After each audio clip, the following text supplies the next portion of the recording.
નમસ્કાર વિદ્યાર્થી મિત્રો, મારું નામ છે કૃણાલ ભોચિયા. સ્વાગત કરું છું બધાનું આપણી યુટ્યુબ ચેનલ પાટિયા ઉપર. જે આરઆરની ઘણા સમયથી આપણે રાહ જોઈ રહ્યા હતા એ ફાઇનલી આવી ગયા છે. પોલીસ કોન્સ્ટેબલના આરઆર. ઘણા બધા નિયમોમાં ફેરફાર થયો છે. આપણે દરેક વસ્તુની આ વિડીયોમાં ચર્ચા કરવાના છીએ. વિડીયોની શરૂઆત કરતા પહેલા એક વાત ક્લિયર કરી દઉં કે પીએસઆઈ રિલેટેડ હજુ કોઈ ઇન્ફોર્મેશન નથી આવી, તો પીએસઆઈ માટે આપણે હજુ વેઇટ કરવો પડશે. અને આ પણ હજુ ઓફિશિયલ નથી, પણ યસ, ભલે ઓફિશિયલ ના હોય પણ છે એકદમ ચોક્કસ માહિતી. આ કોઈ અફવા નથી, કેમ કે અત્યાર સુધીમાં ઘણી બધી અફવાઓ તમે સાંભળી હશે કે ભાઈ આવું થશે તેવું થશે. પણ અહીંયા આ વખતે જે હમણાં ઇન્ફોર્મેશન આપણે તમારી સાથે શેર કરવાના છીએ એક પાકી માહિતી છે. 1-2 દિવસમાં ઓફિશિયલ પણ આવી જશે. પીએસઆઈ માટે આપણે હજુ વેઇટ કરવો પડશે. અને ભરતી પણ હવે ટૂંક જ સમયમાં આવવાની છે. 10,000 કરતા પણ વધારે ભરતીઓ પોલીસ કોન્સ્ટેબલની ખાલી આ વર્ષે થવાની છે. તેની માહિતી તમને અવારનવાર આગળ પણ ટ્વિટર દ્વારા કે અલગ અલગ માધ્યમો દ્વારા મળી હશે. અહીંયા આપણે આ વિડીયોમાં ખાસ કરીને પરીક્ષા પદ્ધતિ વિશે ચર્ચા કરવાના છીએ, કેમ કે એ એક મેઇન વિષય છે કે ભાઈ પરીક્ષા પદ્ધતિમાં ચેન્જ થયો. હું અગાઉની લાસ્ટ કોન્સ્ટેબલની ભરતીની વાત કરું તો ભાઈ એમાં શું હતું કે ભાઈ પેલા શારીરિક કસોટી હતી અને પછી લેખિત પરીક્ષા. લેખિત મીન્સ એમસીક્યુ બેઝ ટેસ્ટ, અને બંનેના માર્ક્સ કોમ્બાઈન કરીને ફાઇનલ મેરિટ બનતું હતું. પણ અહીંયા એમાં જે એક મેઇન ચેન્જ કરી દીધો છે. અહીંયા પહેલા શારીરિક કસોટી લેશે અને પછી ઓબ્જેક્ટિવ ટાઈપ એમસીક્યુ એક્ઝામ હશે. પણ અહીંયા જે શારીરિક કસોટીના જે માર્ક્સ હતા, જે રનિંગના જે માર્ક્સ હતા, એ માર્ક્સ સંપૂર્ણપણે હટાવી દીધા છે. અહીંયા આપણે ફક્ત ને ફક્ત નિયત સમયમાં રનિંગ પૂરું કરવાનું થશે. એટલે આ એક મેજર ચેન્જ આપણે કહી શકીએ. ને બીજો ચેન્જ એમસીક્યુ વાળી એક્ઝામમાં છે. તો ચાલો આપણે દરેક વસ્તુની ચર્ચા કરીએ.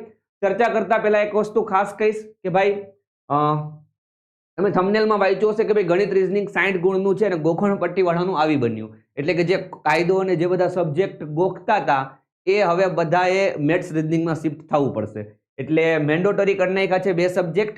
અને એના માટે જ આપણે અગાઉથી જ પ્રી પ્લાન કહી શકીએ. આપણે આપણી એપ્લિકેશન પણ લોન્ચ કરેલી છે પાટિયા, અને એમાં આપણો ગણિત અને રીઝનિંગનો સ્પેશિયલ કોર્સ તમે કહી શકો.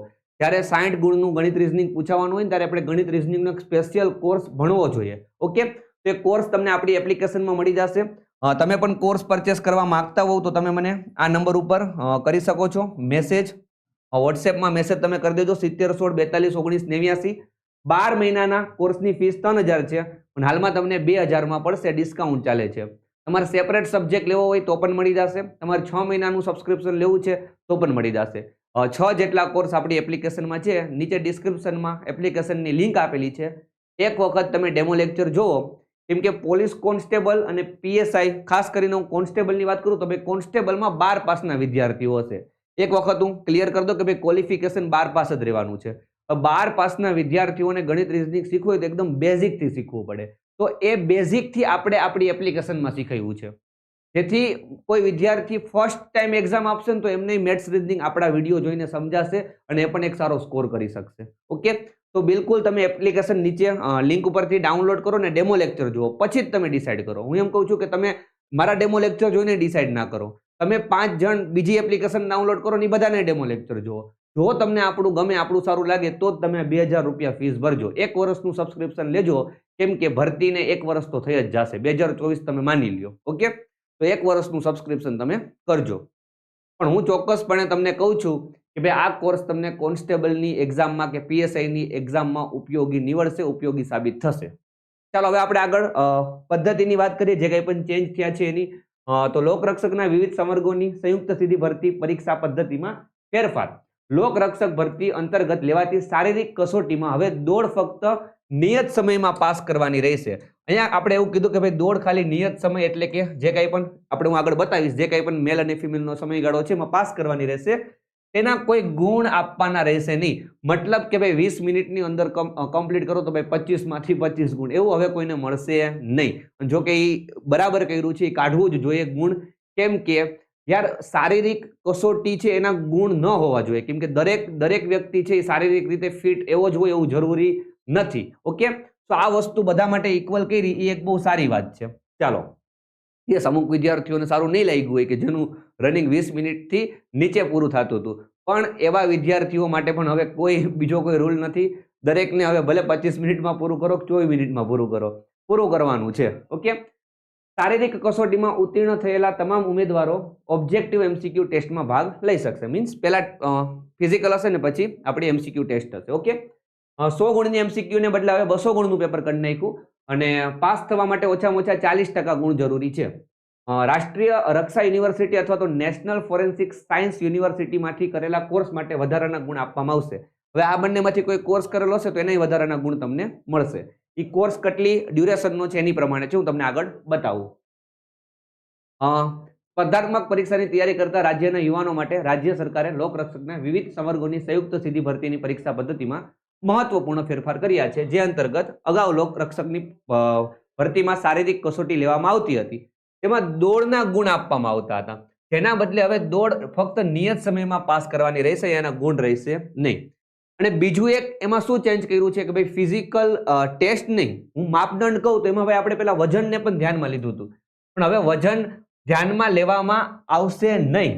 એને શું કર્યું છે? રદ કર્યું છે. મતલબ કે કોઈ પતલો છે ટીટ મકડી, હવે એ પણ કોન્સ્ટેબલની એક્ઝામ માટે એલિજિબલ છે, એ રનિંગ કરી શકતો હોવો જોઈએ, બરાબર. અને કોઈ બહુ જાડીઓ છે, એનાથી જો રનિંગ થઈ જાય છે 5 કિલોમીટર તો એ પણ કોન્સ્ટેબલ બની શકશે. મતલબ હવે તમને પોલીસ સ્ટેશનમાં જાડિયા પણ કોન્સ્ટેબલો જોવા મળી શકશે અને મારી જેવા પતલા પણ કોન્સ્ટેબલો જોવા મળી શકશે. બસ કન્ડિશન એક છે કે રનિંગ થવું જોઈએ, બરાબર. આમ શારીરિક કસોટી હવે ફક્ત ક્વોલિફાઈંગ રહેશે, તેના કોઈ ગુણ આપવાના રહેશે નહીં. ખાલી તમે નિયત સમયમાં પાસ કરો એટલે તમે એમસીક્યુ વાળી ટેસ્ટ આપી શકશો. હવે આમાં હાઇટનું કાંઈ લખ્યું નથી, એટલે હાઇટ તમારી એઝ ઇટ ઇઝ હજી રહેવાની છે. હાઇટ જે કાંઈ પણ આગળ હતી એ જ તમારી થવી જોઈએ. ચેસ્ટ અને હાઇટમાં કોઈ ફેરફાર નથી. ચેસ્ટ, હાઇટ ને રનિંગ આપણું એઝ ઇટ ઇઝ છે. વેઇટ, વજન કાઢ્યો છે એટલું તમે ખાસ ધ્યાન રાખજો. અગાઉ શારીરિક કસોટીમાં ઉત્તીર્ણ થયેલ ઉમેદવારોની 2 કલાકની અને 100 ગુણની ટેસ્ટ હતી, એની જગ્યાએ શું કરી નાખ્યું? 200 ગુણનું પેપર કરી નાખ્યું ને 3 ગુણનું. અહીંયા કોઈ જગ્યાએ એવું નથી લખ્યું કે ભાઈ પેપર ઓનલાઈન રહેશે કે ઓફલાઈન. પણ હું એવું વિચારું છું કે ભાઈ 3 કલાકનો સમય આપ્યો છે એટલે બહુ મોટો સમય આપી દીધો 200 ગુણ માટે. એટલે કદાચ આ પેપર ઓફલાઈન થવું જોઈએ, કેમ કે ઓનલાઈનમાં આટલો બધો સમય જરૂરી નથી. આટલો સમયનો શું કરો 3 કલાકને ઓનલાઈનમાં? કેમ કે ઓનલાઈનમાં તો મીંડા ના કરવાના હોય. એટલે સમયને જોઈને એવું લાગે છે કે આ એક્ઝામ ઓફલાઈન થશે, ઓનલાઈન નહીં થઈ. પછી જોઈએ આગળ શું છે. જો 3 કલાક આપે અને ઓનલાઈન એક્ઝામ લઈએ તો ભયો કહેવાય, તો આપણું કામ થઈ ગયું કહેવાય. કેમ કે ઓનલાઈનમાં આપણે મીંડા કરવાનો સમય બચશે અને 3 કલાક છે એટલે ટાઈમ ઘટવાનો સમય પણ આપણો મતલબ ટાઈમ ઘટવાનો પ્રશ્ન આપણો પૂરો ઘટે જ નહીં. 3 કલાકનું પેપર હોય તો શું કરવા ટાઈમ ઘટે? ઓકે, તો જોઈએ ઓનલાઈન ઓફલાઈન આપણે ઓફિશિયલ આવશે ત્યારે આપણે ખબર પડી જશે. આ એક બહુ મસ્ત વાત કીધી કે ભાઈ પેપર હશે ને 200 ગુણનું, એ 2 પાર્ટમાં હશે, ભાગ એ અને ભાગ બી, પાર્ટ એ અને પાર્ટ બી. હવે દરેક પાર્ટમાં પાર્ટ એ 80 ગુણનો છે અને પાર્ટ બી 120 ગુણનો છે. દરેકમાં તમારે 40% ગુણ લાવવાના, હું તમને આગળ હમણાં સમજાવું. ઓકે, જૂના તમે જોશો ને તો એમાં psychology, sociology, IPC, CrPC, evidence act means આપણો કાયદો એ બધું હતું. હવે આ પરીક્ષામાં એ દરેક સબ્જેક્ટને આપણે શું કરી દીધા છે? રદ કરી દીધા છે. આ કોઈ સબ્જેક્ટ હવે તમારા આવશે નહીં, આ કોઈ સબ્જેક્ટ તમારે રેડી કરવાના નથી. ઓકે, ચાલો પાર્ટ એ અને પાર્ટ બી ની વાત કરીએ તો 2 પાર્ટમાં એક્ઝામ તમારી થશે. એક વાત ક્લિયર કરી દો કે ભાઈ બંને પાર્ટ સળંગ જ લેવાશે. એવું નહીં કે ભાઈ સવારને એક પાર્ટ આપ્યો, સાંજે એક પાર્ટ આપ્યો, આ દિવસે એક પાર્ટ આપ્યો, બીજા દિવસે બીજો પાર્ટ આપ્યો, એવું નહીં. સળંગ જ 3 કલાક તમને 2 પાર્ટમાં આપવામાં આવશે. 2 પાર્ટના પેપર કદાચ અલગ અલગ હોઈ શકે, એવું કંઈક હશે, બરાબર. અથવા તો પેપર એક હોય પણ પાર્ટ પાડેલા હશે OMR એ રીતના પેપરમાં. ઓકે, તો ચાલો જે હોય એનું હજી આપણે કોઈ પાકી ઇન્ફોર્મેશન નથી, પણ પાર્ટ એ કેટલા ગુણનો છે? 80 ગુણનો, અને પાર્ટ બી 120 નો, અને 80 ને 120 આવી રીતના 200 ગુણનું પેપર હશે. હું પાર્ટ એ ની વાત કરું તો ટોટલ 3 સબ્જેક્ટ છે આપણા: રીઝનિંગ, એપ્ટિટ્યુડ એટલે કે ગણિત, અને ગુજરાતી ભાષા એટલે કે આપણું ગુજરાતી વ્યાકરણ તમે કહી શકો. અહીંયા ખાલી લખ્યું છે કે ભાઈ કમ્પ્રિહેન્શન, એટલે જોઈએ કે ભાઈ 20 માર્ક્સનું ખાલી કમ્પ્રિહેન્શન જ પૂછશે કે વ્યાકરણને પૂછશે. ઓકે, પણ આ 3 વિષય આપણે કહી શકીએ કે ભાઈ ગણિત, રીઝનિંગ અને ગુજરાતી. ડેટા ઇન્ટરપ્રિટેશન એટલે માહિતીનું અર્થઘટન, એ આપણો ગણિતનો ટોપિક છે. રીઝનિંગમાં 30 માર્ક્સ છે, તે 5 માર્ક્સનું કદાચ ડીઆઈ પૂછી દે તો 25 માર્ક્સનું રીઝનિંગ પૂછશે. તો ખરેખર 25 માર્ક્સનું રીઝનિંગ ને 35 માર્ક્સનું ગણિત આવું હોવું જોઈએ, કેમ કે ડીઆઈ છે એ મેથ્સનો ટોપિક છે અને 5 માર્ક્સનું આવવાની પૂરેપૂરી સંભાવના. તો આ 3 વિષય 80 ગુણના છે. હવે આ 80 માંથી આપણે કેટલા? 40%. તો 80 ના 40% કેટલા થાય સાહેબ? 80 ના 40% થાય 80 ગુણ્યા 40 ભાગ્યા 100 કરીએ તો ભાઈ 32 ગુણ. તો અહીંથી ફરજિયાત 32 ગુણ લાવવાના, આરામથી આવી જાય. રીઝનિંગ ખાલી કરી લ્યો અને મેથ્સ થોડું ઘણું ટચ કરી લેશું, ચાલો મેથ્સ કરવું જ નથી સાહેબ, મને મેથ્સ આવડતું જ નથી, હું તો સાહેબ 12 પાસ કોન્સ્ટેબલ વાળો માણસ છું, મને મેથ્સ ના આવડે સાહેબ, ભલે નથી કરવું તાર મેથ્સ, હે ને? તારે શું કરવાનું છે? તારે રીઝનિંગ કરવાનું છે, ડેટા ઇન્ટરપ્રિટેશન કરવાનું છે, 30 થઈ ગયા, અને તારે ગુજરાતી કરવાનું છે, બસ. તારે મેથ્સ નથી કરવાનું, મોજ કર. બચવાનો રસ્તો છે. તારે મેથ્સ નથી કરવું તો અહીંયા ખેંચવું પડશે, હે ને? એટલે કદાચ કોઈને મેથ્સ નથી આવડતું તો બહુ ટેન્શન લેતા નહીં, ચાલશે, બચી શકશો, હે ને? એને જ રસ્તો આપી દીધો આપણે બચવાનો, એક્ઝામ વાળાએ જ, કે ભાઈ 40% જ લાવવાનું. પણ ત્યાંથી બચો છો તો અહીંયા તમારે સારો સ્કોર કરવો પડશે, કેમ કે ઓલ ઓવર તમારે કટ ઓફમાં તો આવવું જોઈએ. એટલે એવું નથી કે ભાઈ મેથ્સ નથી આવડતું તો સાવ પૂરું જેમ પાસ જ નહીં થઈ શકીએ. સીસી જેવું નથી, સીસીમાં તો શું કઈ મેથ્સ રીડિંગ ના આવડતું હોય તો પ્રિલિમ જ ના નીકળે, મેન્સ આપી જ નહીં શકીએ. અહીંયા તમે પાર્ટ એમાં ફેલ થાવ છો તો પાર્ટ બી આપી શકશો, ભલે ને પાર્ટ એમાં તમારા શું કે ખાલી પાસિંગ માર્ક્સ જ આવે છે, 32 માર્ક્સ જ આવે છે, તો એ પાર્ટ બી તો આપવા મળશે, પાર્ટ બીમાં ખેંચો. ઓકે, એટલે ટેન્શન લેવા જેવું નથી. પાર્ટ બી ની વાત કરું તો ભાઈ બંધારણ આપણું 30 ગુણનું છે, હે ને? કાયદા કિંગ તો બધા ગયા પણ બંધારણ કિંગ બચી ગયા છે. 30 ગુણનું બંધારણ વિષય મૂક્યું છે, પણ બંધારણ કિંગ થી ખાસ કરીને બચીને રહેવું પડે. તો બંધારણ 30 ગુણનું છે, આ એક વાંચવાનો ગોખવાનો વિષય છે, બરાબર? બંધારણ હવે બધું એ આવે છે, હે ને? ચાલો વાંચવાનું મતલબ current affair, science and tech અને જનરલ નોલેજ, જીકે લખી દીધું, એને મગજમારી નહીં, ગમે તે પૂછીએ, હે ને? કોઈ એમ ના કહી શકે સાહેબ આ કેમ તમે લખ્યું તો નતું પૂછ્યું, કાલ સવાર હવે એને બાયોલોજીમાંથી પ્રશ્ન પૂછવો છે ને તો એ પૂછશે. કેમ? કેમ કે એને લખ્યું છે જનરલ નોલેજ, બાયોલોજી જનરલ નોલેજમાં આવે, એને કોમ્પ્યુટરમાંથી પ્રશ્ન પૂછવો છે એ પૂછશે, એટલે કોમ્પ્યુટરે કરવું પડશે, બાયોલોજી કરવું પડશે, મીન્સ જનરલ સાયન્સે કરવું પડશે. મારા મત પ્રમાણે જીકેમાં આવતી દરેક વસ્તુઓ કરવી પડશે તમારે. જીકેની કોઈ સારી બુક કરી લ્યો એટલે ચાલી જાય. 40 ગુણનું છે, 40 ગુણનું આ તમારું બધું છે, કરંટ, સાયન્સ અને સાયન્સ એન્ડ ટેકનોલોજી. ટેકનોલોજી કરવું પડશે તો કે કરંટમાં આવી જશે. હવે આપણા 3 મસ્ત બધાના ફેવરિટ વિષય, હિસ્ટ્રી, કલ્ચર અને જીઓગ્રાફી. ઓકે, આખો દિવસ બધા યુટ્યુબમાં એ જ ભણાવ કરતા હોય ને એ જ બધા ભણતા હોય, અને આટલા જાડા જાડા પુસ્તકો બધા વાંચી નાખ્યા છે. એ 3 વિષય ખાલી 50 ગુણના છે. ઓકે, સીસીઈમાં 3 વિષય 30 ગુણના છે મેન્સમાં, અને આમાં 3 વિષય 50 ગુણના છે. એ પ્રમાણે તમે ટાઈમ આપજો. ઓકે, થોડુંક પ્લાનિંગ તમે કરજો. અહીંયા માર્ક્સ ખેંચી શકાય, હું તો એવું કહું છું, હે ને? 80માંથી માર્ક્સ ખેંચી શકાય. જેનું મેથ્સ નબળું છે નો ડાઉટ એ અહીંથી ખેંચજો, બાકી અહીંથી માર્ક્સ ખેંચાય. અને યાર મેથ્સ નબળું છે તો હવે આપણી પાસે ટાઈમ કેટલો છે? આપણી પાસે એક સારી એવી પાટિયા નામની એપ્લિકેશન હોય અને એટલો ટાઈમ હોય તો જેનું મેથ્સ નબળું હોય ને એનું સારું થઈ જાય. આ રીતના તમારો 200 માર્ક્સમાંથી કટ ઓફ બનશે, 200 માંથી જ તમારો કટ ઓફ બનશે, આગળના કોઈ રનિંગ મનિંગના માર્ક્સ આવશે નહીં. ઓકે, 200 માંથી જે કંઈ પણ કટ ઓફ બને એમાં તમે આવો એટલે તમે પાસ. હવે આ જે કોર્સ છે આરઆરયુ અને એનએફએસયુ માંથી કોર્સ કરેલા હોય તો 1 વર્ષનો કોર્સ હોય તો 3 ગુણ આપશે, 2 વર્ષના કોર્સમાં 5 ગુણ, 3 વર્ષના કોર્સમાં 8 ગુણ, અને 4 વર્ષ કે તેથી વધારે હોય કોર્સ તો 10 ગુણ તમને વધારાના મળશે. આ બધાને ખબર હશે, આમાં મારે કંઈ કહેવું નથી. હું ફિઝિકલ એફિશિયન્સી ટેસ્ટની વાત કરું તો રનિંગમાં ઘણાને ન ખબર હોય તો ભાઈ મેલની વાત કરું તો ભાઈ 5000 મીટર 25 મિનિટમાં પૂરું કરવાનું, ફિમેલની વાત કરું તો ભાઈ 1600 મીટર 9.5 મિનિટમાં કરવાનું, અને એક્સ સર્વિસમેન માટે 2400 મીટર 12 મિનિટ 30 સેકન્ડ એટલે 12.5 મિનિટમાં કરવાનું છે. આ તમે જોઈ લેજો, હે ને? જે હતું એ એઝ ઇટ ઇઝ જ છે, કોઈ નવું નથી, આ જૂનું જ છે, જે પહેલા હતું એ જ રીતના આપણે છે.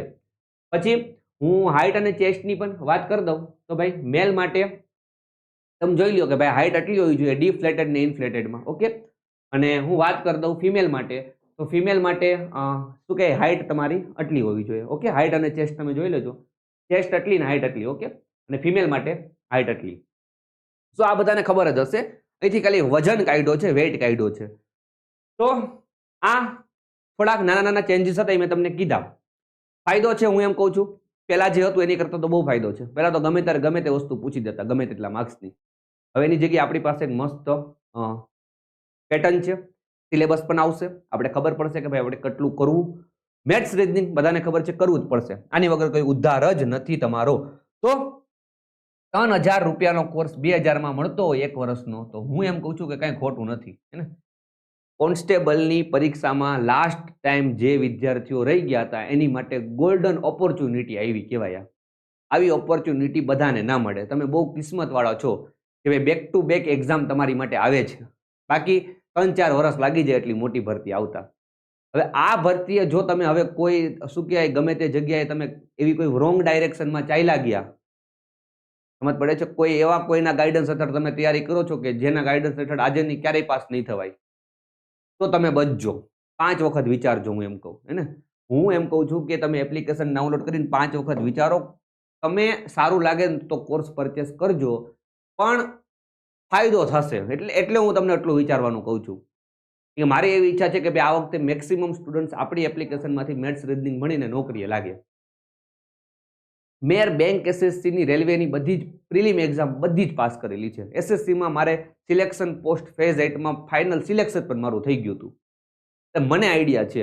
મેં કોર્સમાં મારી બધી મહેનત યાર શું કે તમને દેખાશે. એને તનતોડ મહેનત કરેલી છે કોર્સ પાછળ. ઓકે, તો ખાસ એક વખત વિઝિટ કરજો, તમને ગમશે. યુટ્યુબમાં પણ આપણે વિડીયો છે. એપ્લિકેશન ડાઉનલોડ કરવા માટે નીચે લિંક પર ક્લિક કરશો એટલે પાટિયા નામની એપ્લિકેશન પ્લે સ્ટોરમાં ખુલી જશે. સામે જ તમને કોર્સ દેખાઈ જશે. બરાબર. આઈફોન યુઝર માટે તમારે ક્લાસ પ્લસ ડાઉનલોડ કરવાનું રહેશે અને એમાં તમારે કોડ નાખવાનો રહેશે. ORG code OSRTID. OSRTID આ કોડ તમે એન્ટર કરશો એટલે તમારું આઈફોનમાં પણ શરૂ થઈ જશે. ઓકે, જો કે આઈફોનના તો યુઝર જ બહુ ઓછા હશે, પણ બાકી બહુ સિમ્પલ છે. પ્લે સ્ટોરમાં પાટિયા નામની એપ્લિકેશન છે, ડાઉનલોડ કરી તમે કોર્સ પરચેસ કરી શકશો. કઈ તકલીફ હોય તો મારો નંબર હું લખી દઉં છું, 70 16 42 19 89. ઓકે, તો અહીંયા આપણે આજનો વિડીયો એન્ડ કરીએ છીએ. જો બીજી કોઈ માહિતી આવશે લગતી આરઆરને લગતી તો આપણે ચોક્કસ આ ચેનલમાં મળશું. એટલે ચેનલને સબસ્ક્રાઇબ કરવી જરૂરી છે, જેથી આવનારા વિડીયોની અપડેટ તમને મળતી રહે. Thank you so much.